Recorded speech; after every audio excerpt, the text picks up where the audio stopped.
Welcome to The Quiet Verdict. Today's story is about betrayal, but not the kind that happens in a single moment. This kind happens slowly, quietly, one missing detail at a time. A husband, a forged signature, a house secretly sold behind closed doors, and a woman who discovers her entire life was being erased while she was still living inside it. So dim the lights. Settle in and listen carefully, because today's story begins with something very small. A missing painting. The first sign something was wrong was the missing painting. It had hung above our fireplace for 11 years. A cheap little landscape my husband always claimed he hated, but one Tuesday morning, it was gone. At first, I assumed one of the movers had accidentally packed it during renovations, until I realized something strange. We weren't renovating anything. No contractors, no workers, no plans, nothing. And according to the paperwork hidden inside my husband's office drawer, the house no longer belonged to. My name is Claire Donovan. 3 weeks ago, I discovered my husband had secretly sold our home. Not listed it, not discussed it, sold it, signed, processed, transferred. Every document finalized behind my back while I still cooked dinner in the kitchen every night pretending we had a normal marriage. The terrifying part, he almost got away with it. I had been married to Marcus Donovan for 13 years. Successful real estate attorney, perfect smile, expensive watches. The kind of man people trusted instantly because he spoke calmly and never raised his voice. Marcus believed appearances solved everything, and for most of our marriage, they did. From the outside, our life looked flawless. Luxury home outside Chicago, country club memberships, dinner parties, vacation photos, but behind closed doors, Marcus controlled everything. The finances. The accounts, the paperwork, even the passwords to utilities I technically paid for too. At first, I called it organization, then partnership. Then one day, I realized I hadn't seen our bank statements in almost 4 years. That should have scared me earlier than it did. But controlling people never begin with obvious theft. They begin with convenience. I'll handle it. You shouldn't stress. Trust me. That last sentence became Marcus's favorite. Trust me. Funny thing to say before secretly selling someone's home. The truth finally surfaced on a rainy Thursday morning. A woman wearing heels too expensive for bad weather knocked on my front door holding a clipboard. She smiled politely. Hi, I'm with Ashford Luxury Properties. We're confirming move-out scheduling before final occupancy transfer next Friday. I remember staring at her blankly. Occupancy transfer? Her smile disappeared slowly, like she suddenly realized she wasn't supposed to be talking to me, and that's when my entire world cracked open. The second the realtor left, I went straight into Marcus's office. Locked drawer, legal folders, property records, and buried beneath tax paperwork. A finalized sale agreement with both our signatures. Except one signature wasn't mine. Marcus had forged it, perfectly, or almost perfectly, because when you spend 13 years married to someone, you recognize the small details they miss. The pressure points, the handwriting rhythm, the fake version of your own name. I sat there shaking while reading document after document. The house sold for $4.2 million. Closing completed 9 days earlier.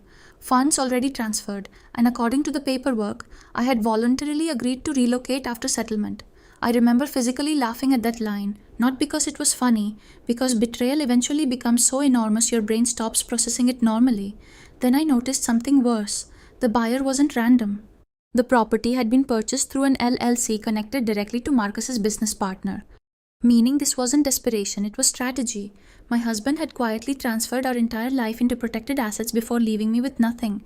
And suddenly, where every strange thing from the past year made sense, the secret phone calls, the late meetings, the missing financial records, Marcus wasn't planning a divorce. He was planning an extraction, one where I walked away confused while he kept everything. Unfortunately for him, Marcus forgot something important. Before becoming a stay-at-home wife, I worked in forensic accounting, and forged signatures leave trails. Every time. I didn't confront Marcus immediately. That's the mistake emotional people make. Anger warns predators you're awake. So instead, I smiled, cooked dinner, pretended nothing changed, while secretly building the case that would destroy him. For 6 days, I copied financial records, wire transfers, shell companies, tax discrepancies, and offshore accounts Marcus thought nobody knew existed.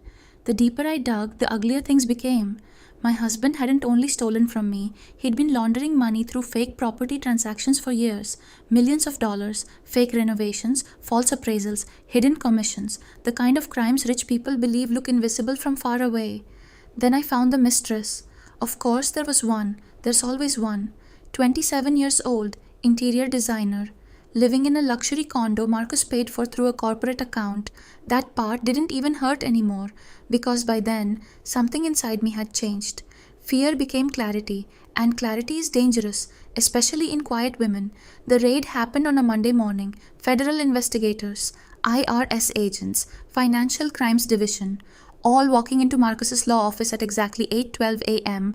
while he drank espresso in his glass conference room overlooking downtown Chicago. I watched from across the street inside another vehicle, silent, calm. Finished. Marcus saw me through the window right before agents entered, and for the first time in 13 years, my husband looked afraid. Real fear, not anger, not arrogance, fear, because suddenly the woman he thought was dependent on him had become the person holding evidence against him. That's the thing controlling men never understand. When you force someone to live quietly long enough, they start observing everything. Marcus Donovan accepted a federal plea deal 11 months later.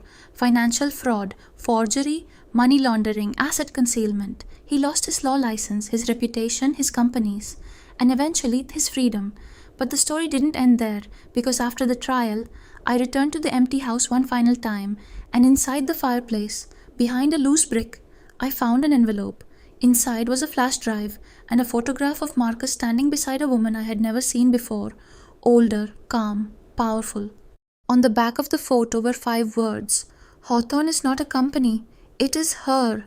The flash drive exposed something bigger than Marcus, a financial network hidden behind shell corporations and consulting firms.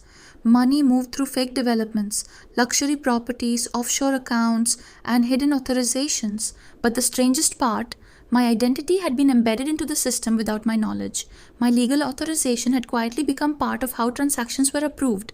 Marcus wasn't the mastermind, he was just another piece, and someone else had been controlling the board the entire time.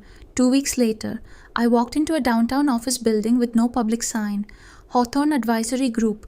Inside, everything was silent, controlled, intentional, and waiting for me. The woman from the photograph sat inside a glass office overlooking the city. She didn't look surprised to see me, only calm. "You finally found it," she said. I asked her one question. "What is this?" She answered simply, "A structure." Then she slid a folder across the table. Inside were 2 options: expose everything publicly or quietly dismantle the system from inside. I sat there for a long time before finally understanding the truth. If I destroyed it publicly, it would disappear temporarily, then rebuild somewhere else, new names, new faces, same corruption. But if I stayed inside it, I could destroy it permanently. "I'll finish it," I told her. Not for revenge, not for Marcus, but because some systems survive only when good people walk away from them. And I was done walking away. 6 months later, Hawthorne Advisory Group no longer existed. Accounts frozen, shell companies collapsed, international investigations opened, and the woman who built the system disappeared completely. No arrest, no trace, nothing. As for me, I bought a small house near the ocean. No marble floors, no giant windows. No fake perfection, just peace. And every now and then, when people ask how I survived everything, I tell them the truth. The moment someone betrays you, they stop controlling your future. Because sometimes revenge isn't loud. Sometimes it's simply surviving long enough to watch the truth destroy them. Outro. Thank you for listening to tonight's story. And remember, the most dangerous betrayals are often hidden behind the calmest smiles. Take care of yourself, stay aware, and I'll see you in the next story. The Quiet Verdict.